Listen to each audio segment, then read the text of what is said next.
ಬೇಲೂರು ತಾಲೂಕಿನ Arehalli ಪಟ್ಟಣದಲ್ಲಿರುವ coffee cooperative society ನಿಗಮದ ಆಡಳಿತ ಕಚೇರಿಯಲ್ಲಿ ಸಹಕಾರ ಸಂಘದ ಆಡಳಿತ ಮಂಡಳಿಗೆ ಮುಂದಿನ 5 ವರ್ಷಗಳ ಅವಧಿಯ ನೂತನ ಅಧ್ಯಕ್ಷ ಹಾಗೂ ಉಪಾಧ್ಯಕ್ಷರ ಸ್ಥಾನಕ್ಕೆ ಚುನಾವಣೆ ನಡೆಸಲಾಯಿತು. ಮೈಸೂರು ಪ್ರಾಂತೀಯ ಸಹಕಾರ ಸಂಘಗಳ ಜಂಟಿ ನಿಬಂಧಕರ ಆದೇಶದ ಮೇರೆಗೆ ಚುನಾವಣಾ ಅಧಿಕಾರಿಯಾಗಿ ಗುರುಮೂರ್ತಿ ಅವರು ಸಹಕಾರ ಸಂಘಗಳ ಕಾಯ್ದೆ ನಿಯಮಗಳ ಪ್ರಕಾರ ಚುನಾವಣೆ ಪ್ರಕ್ರಿಯೆ ನಡೆಸಿದರು. ತೆರವಾದ ಅಧ್ಯಕ್ಷ ಹಾಗೂ ಉಪಾಧ್ಯಕ್ಷರ ಸ್ಥಾನಕ್ಕೆ ಅಭ್ಯರ್ಥಿಗಳಾಗಿ ಯುಪಿ ಮಲ್ಲೇಶ್ ಹಾಗೂ ಎಂಆರ್ ವಿನೋದ್ ನಾಮಪತ್ರ ಸಲ್ಲಿಸಿದ್ದು, ನಿಗದಿತ ಅವಧಿಯಲ್ಲಿ ಇವರುಗಳನ್ನು ಹೊರತುಪಡಿಸಿ ಯಾವುದೇ ನಾಮಪತ್ರ ಸಲ್ಲಿಕೆಯಾಗದ ಕಾರಣ ಯುಪಿ ಮಲ್ಲೇಶ್ ಅಧ್ಯಕ್ಷರಾಗಿ ಹಾಗೂ ಎಂಆರ್ ವಿನೋದ್ ಉಪಾಧ್ಯಕ್ಷರಾಗಿ ಅವಿರೋಧವಾಗಿ ಆಯ್ಕೆಯಾಗಿದ್ದಾರೆ ಎಂದು ಚುನಾವಣಾ ಅಧಿಕಾರಿ ಘೋಷಿಸಿದರು.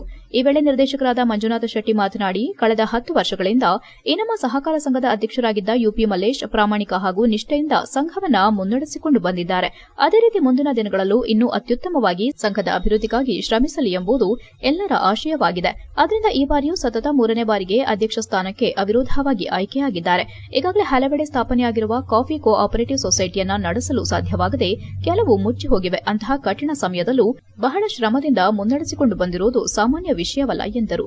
ನೂತನ ಅಧ್ಯಕ್ಷರಾಗಿ ಆಯ್ಕೆಯಾದ ಯುಪಿ ಮಲ್ಲೇಶ್ ಎಲ್ಲರಿಗೂ ಅಭಿನಂದನೆ ಸಲ್ಲಿಸುತ್ತಾ ಮಾತನಾಡಿ, ಸಂಘದಲ್ಲಿ ನಮ್ಮ ತಾಲೂಕು ಸೇರಿದಂತೆ ಮೂಡಿಗೆರೆ ಹಾಗೂ ಸಕಲೇಶಪುರ ತಾಲೂಕಿನ ಷೇರುದಾರರು ಸಹ ಇದ್ದು, ಎಲ್ಲರ ಸಹಕಾರದಿಂದ ಇಷ್ಟು ವರ್ಷಗಳ ಕಾಲ ಉತ್ತಮ ರೀತಿ ಮುನ್ನಡೆಯುತ್ತಾ ಬಂದಿದೆ ಎಂದರು. ಇದೇ ರೀತಿ ಮುಂದಿನ ದಿನಗಳಲ್ಲಿ ಎಲ್ಲಾ ಷೇರುದಾರರು ಇನ್ನಷ್ಟು ಷೇರುದಾರರನ್ನ ಕ್ರೋಢೀಕರಿಸುವ ಮೂಲಕ ನಮ್ಮ ಸಂಘವನ್ನ ಬೆಳೆಸಬೇಕು.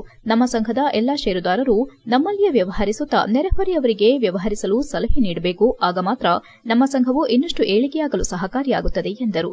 ಇದೇ ವೇಳೆ ಸಂಘದ ನಿರ್ದೇಶಕರಾದ ಮಂಜುನಾಥ ಶೆಟ್ಟಿ, ಇಎಚ್ ವೀರೇಶ್, ಕೆಬಿ ಪುಟ್ಟರಾಜು, ಸೋಮಯ್ಯ, ಬಿಸಿ ಮೋಹನ್, ಕಾಫಿ ಬೆಳೆಗಾರರ ಸಂಘದ ಅಧ್ಯಕ್ಷ ಬಿಪಿ ಬಸವರಾಜ್, ಉಪಾಧ್ಯಕ್ಷ ಶಾರಿಬ್ ಉರ್ ರೆಹಮಾನ್, ಬೆಳೆಗಾರರು ಹಾಗೂ ಇತರರು ಹಾಜರಿದ್ದರು.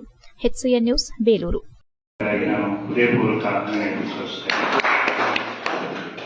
ಈ ಸೊಸೈಟಿ ಫಸ್ಟ್ ಸ್ಟಾರ್ಟ್ ಆಗಬೇಕಾದ್ರೆ ವಿನೋದ್ ಅವರು ಹೇಳಿದಾಗೆ ನಜೀಬುರ್ ರಹಮಾನ್, ರಾಜೇಗೌಡರು ಕೊಟ್ಟಿದ್ದಾರೆ.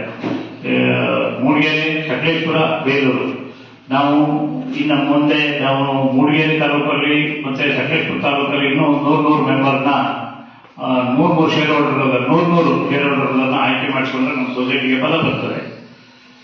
ಆ ರೀತಿ ಮಾಡಿಕೊಂಡ್ರೆ ನಮಗೆ ವ್ಯಾಪಾರನೂ ಒಳ್ಳೆಯದಾಗುತ್ತೆ.